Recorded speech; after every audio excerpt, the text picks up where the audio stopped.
ಗುರು ಬ್ರಹ್ಮ ಗುರು ವಿಷ್ಣು ಗುರುದೇವೋ ಮಹೇಶ್ವರ ಗುರು ಸಾಕ್ಷಾತ್ ಪರಬ್ರಹ್ಮ ತಸ್ಮೈ ಶ್ರೀ ಗುರುವೇ ನಮಃ. ನಾನು ನಿಮ್ಮ ಪಂಡಿತ್ ಲೋಕನಾಥ್ ಭಟ್ ಮಾಡುತ್ತಿರುವ ನಮಸ್ಕಾರಗಳು. ವಿಶೇಷವಾದ ಭರತ ಹುಣ್ಣಿಮೆವಿದೆ. ಹುಣ್ಣಿಮೆಯ ದಿನವು ಲಕ್ಷ್ಮೀ ದೇವಿಯ ಆರಾಧನೆ ಮಾಡುವಂಥದ್ದು ಶ್ರೇಷ್ಠವಾದ ದಿನ. ಈ ದಿನದಂದು ಮನೆಯ ಹೆಣ್ಣು ಮಕ್ಕಳು ಸರಳವಾದ ಕೆಲಸವನ್ನು ಮಾಡುವುದರಿಂದ ಮನೆಯಲ್ಲಿ ಸುಖ ಶಾಂತಿ ನೆಮ್ಮದಿಯನ್ನು ನೆಲೆಸುತ್ತದೆ.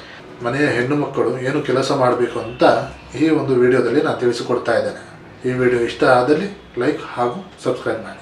ಮೊದಲಿಗೆ ಮನೆಯ ಒಂದು ಸ್ವಚ್ಛತೆಯನ್ನು ನೋಡೋದಾದ್ರೆ, ಮುಂಜಾನೆ ಎದ್ದು ನಿತ್ಯ ಕರ್ಮಗಳನ್ನು ಮುಗಿಸಿಕೊಂಡು ಮನೆಯ ಕಸವನ್ನು ಗುಡಿಸಿ ನೀರು ಹಾಕಿ ಸ್ವಚ್ಛತೆಯನ್ನು ಕಾಪಾಡಿಕೊಳ್ಳಿ. ಹುಣ್ಣಿಮೆಯ ದಿನದಲ್ಲಿ ಧೂಳು ಹಾಗೂ ಕಸ ಮನೆಯಲ್ಲಿ ಇರಬಾರದು. ಮನೆಯ ಮುಖ್ಯ ದ್ವಾರಕ್ಕೆ ಅರಿಶಿನ ಹಾಗೂ ಕುಂಕುಮವನ್ನು ಹಚ್ಚಬೇಕು. ರಂಗೋಲಿಯನ್ನು ಇಟ್ಟು ಪೂಜೆಯನ್ನು ಮಾಡಬೇಕು. ಇದು ಲಕ್ಷ್ಮಿಯನ್ನು ಆಹ್ವಾನ ಮಾಡುವಂತ ಸಂಕೇತ. ಅದೇ ರೀತಿ ಮುಂಜಾನೆ ಹಾಗೂ ಸಾಯಂಕಾಲ ತುಳಸಿ ಕಟ್ಟೆಯ ಮೇಲೆ ದೇವರ ಮನೆಯಲ್ಲಿ ತುಪ್ಪದ ದೀಪವನ್ನು ಅಂಟಿಸಬೇಕು. ಮಹಾಲಕ್ಷ್ಮಿಯ ಅಷ್ಟೋತ್ತರ ಪಠನೆಯನ್ನ ಮಾಡಬೇಕು. ಸಾಧ್ಯವಾದಲ್ಲಿ ಮುತ್ತೈದೆಯರಿಗೆ ಅರಿಶಿನ ಕುಂಕುಮ ಹಾಗೂ ತಾಂಬೂಲವನ್ನು ಕೊಡಬೇಕು. ಹುಣ್ಣಿಮೆ ದಿನದಲ್ಲಿ ಬಿಳಿ ಬಣ್ಣದ ಆಹಾರ ಹಾಗೂ ಬಟ್ಟೆಯ ಒಂದು ಆಹಾರ ಪದ್ಧತಿ ಇದೆ. ಹುಣ್ಣಿಮೆ ದಿನ ಬಿಳಿ ಬಣ್ಣದ ಆಹಾರ ಒಂದು ಪದ್ಧತಿಗೆ ಮಹತ್ವ ಅನ್ನೋದಿದೆ.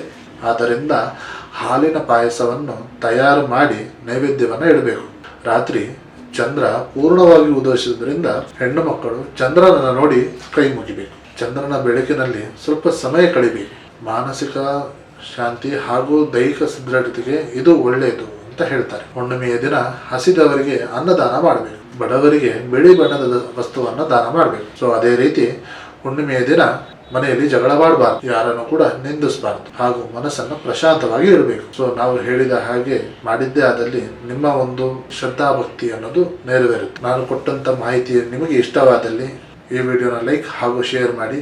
ಹಾಗೂ ನಿಮ್ಮ ಏನೇ ಸಮಸ್ಯೆ ಇದ್ದರೂ ಕೂಡ ನೇರವಾಗಿ ಬಂದು ಭೇಟಿ ಮಾಡಿ ಹಾಗೂ ಕೆಳಕಂಡ ನಂಬರಿಗೆ ಕರೆ ಮಾಡಿ.